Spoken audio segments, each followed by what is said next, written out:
Olá, senhoras e senhores, tudo bem? Sejam muito bem-vindos a mais um vídeo aqui do canal. Eu sou o Nicolas e hoje eu vou trazer pra gente a lenda e a história sombria sobre as bruxas de Salem.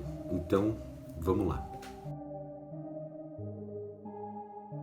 Tudo começou em 1692, numa pequena vila chamada Salem, no estado de Massachusetts, lá nos Estados Unidos, onde alguns acontecimentos sombrios e aterrorizantes mudariam para sempre a história dos Estados Unidos.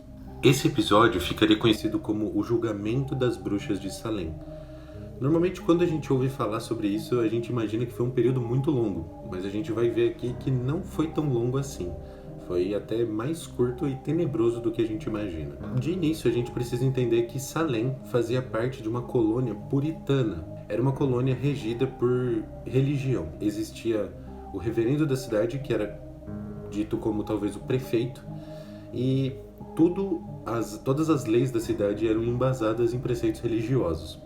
Então, ali basicamente, tudo que fosse visto com maus olhos poderia ser interpretado como pecado e julgado, às vezes até pelas leis religiosas mesmo.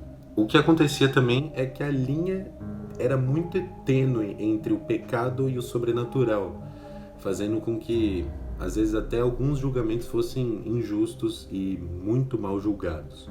Acreditava-se também que o diabo estava à espreita a todo momento para corromper os seres humanos e as pessoas que viviam ali. Em um ambiente tão religiosamente rigoroso, qualquer ato, qualquer atividade que fosse julgada como estranha poderia ser visto como um ato de bruxaria. A coisa começou a desandar um pouco em 1692 com duas jovens, a Beth Paris e a Abigail Williams.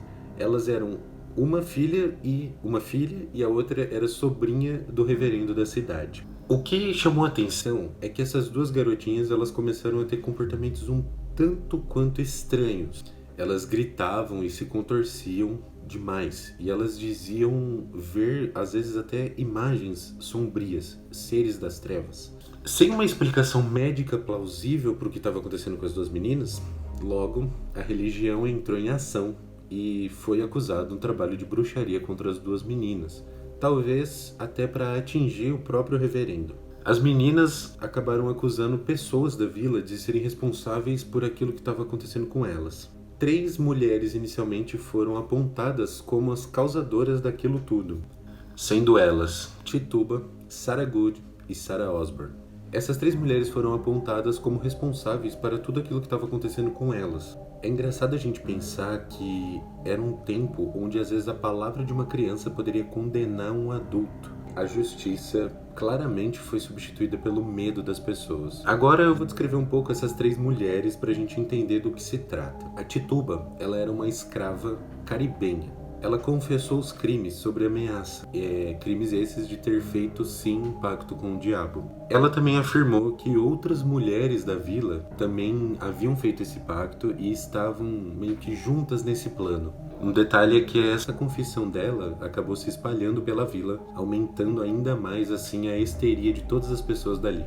Sarah Good era uma mulher muito pobre, quase como uma moradora de rua, e ela era vista já pelas pessoas da cidade como amaldiçoada. Ela foi acusada simplesmente por murmurar palavras estranhas enquanto ela vagava pela cidade. Sarah Good, por outro lado, era uma mulher idosa, que era mal vista na cidade simplesmente por ela ter casado com o dito servo, algo que era completamente imperdoável pelas pessoas ali. Mas, talvez de uma maneira boa ou ruim, aí vai da ótica de cada um, ela acabou falecendo na prisão mesmo, antes de ter vindo a sofrer talvez torturas e ter passado pelo julgamento de fato. A partir dessas 3 acusações iniciais, a histeria tomou conta da cidade. Em questão de meses, dezenas de pessoas foram acusadas de bruxaria, entre elas homens e mulheres, mas em sua maioria mulheres. Bastava uma simples suspeita, ou às vezes até uma rivalidade entre as próprias pessoas para que as acusações acontecessem. Não existia uma defesa eficaz, e as confissões elas eram extraídas sobre tortura e medo. Na ausência de um sistema jurídico baseado em provas concretas, as confissões forçadas e os testemunhos subjetivos eram mais do que o suficiente para condenar as pessoas, sendo assim se tornando provas absolutas. O tribunal não buscava a verdade, mas sim a confirmação da culpa.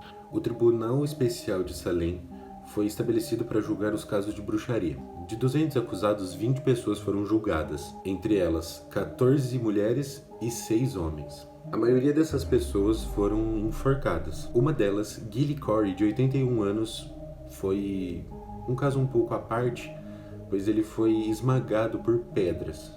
O Gillis, recusando-se a declarar inocente ou culpado, acabou protagonizando um ato de muita resistência.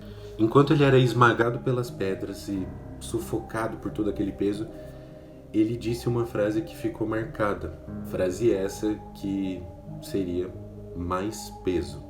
Ou seja, ele não se importava.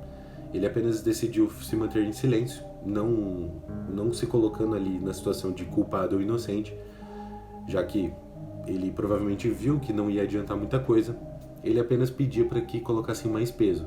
Talvez para que aquilo acabasse mais rápido possível. Sendo assim, acabou até sendo entendido esse ato dele como um protesto mudo contra essa injustiça toda que estava acontecendo na época durante o julgamento. Juntamente com ele, sua esposa Martha acabou sendo enforcada também, como a grande maioria das pessoas. Dentre todas essas pessoas que foram julgadas, existe a Rebecca Nurse. Rebecca Nurse era uma mulher de 71 anos. Ela foi acusada de divergência religiosa. Mesmo com o apoio da população, a população confirmando que ela não havia feito nada de errado, ela acabou sendo enforcada também. Dizem que as suas últimas palavras, ela clamou aos céus e disse: "Ó Senhor, eu sou inocente." Por outro lado, para afirmar ainda mais essa questão da bruxaria dominante na cidade, ou bruxaria, dentre todas essas personalidades, temos também George Burroughs, o antigo pastor da vila, que foi acusado de ser o líder do coven dessas bruxas. Para você que não sabe, o coven é como se fosse a igreja das bruxas. Houve uma questão muito interessante durante a execução do George. As pessoas acreditavam que quem tivesse esse envolvimento com a bruxaria ou trabalhos satânicos e diabólicos, elas não conseguiriam de forma alguma falar qualquer frase da Bíblia ou passagens bíblicas, ou até mesmo o nome de Deus. E no caso, o George, talvez por ele ter sido um pastor antigo, ele acabou recitando um Pai Nosso perfeitamente. Mas mesmo assim, ele foi enforcado.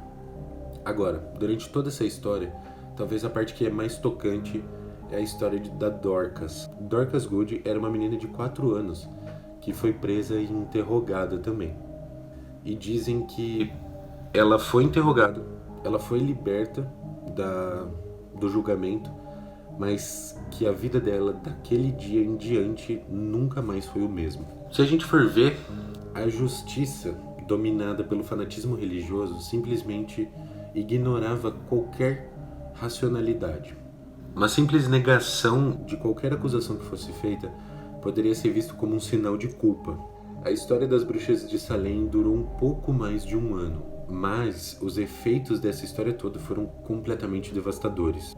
Com o tempo, as autoridades e a população começaram a questionar a validade daquelas acusações e o funcionamento do tribunal. Em 1693, o tribunal foi dissolvido e a maioria dos participantes daquilo pediu desculpa publicamente. O legado dos julgamentos das bruxas de Salem ecoam até hoje como um símbolo dos perigos, da intolerância e do medo, e da manipulação da justiça.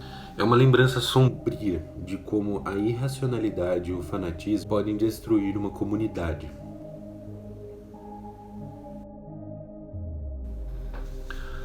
Então é isso, pessoal. Espero que vocês tenham gostado do vídeo. Se vocês gostaram, eu peço que vocês deixem o like aqui embaixo, se inscreve no canal, ativa o sininho, me sigam nas redes sociais aqui embaixo e deixa nos comentários se vocês têm ideias de vídeo, querem outros assuntos querem que eu traga outros assuntos para a gente discutir, conte outras histórias, das mais famosas até as menos conhecidas. E, por favor, divulguem esse vídeo, compartilhem. E é isso. Nos vemos no próximo vídeo. Muito obrigado.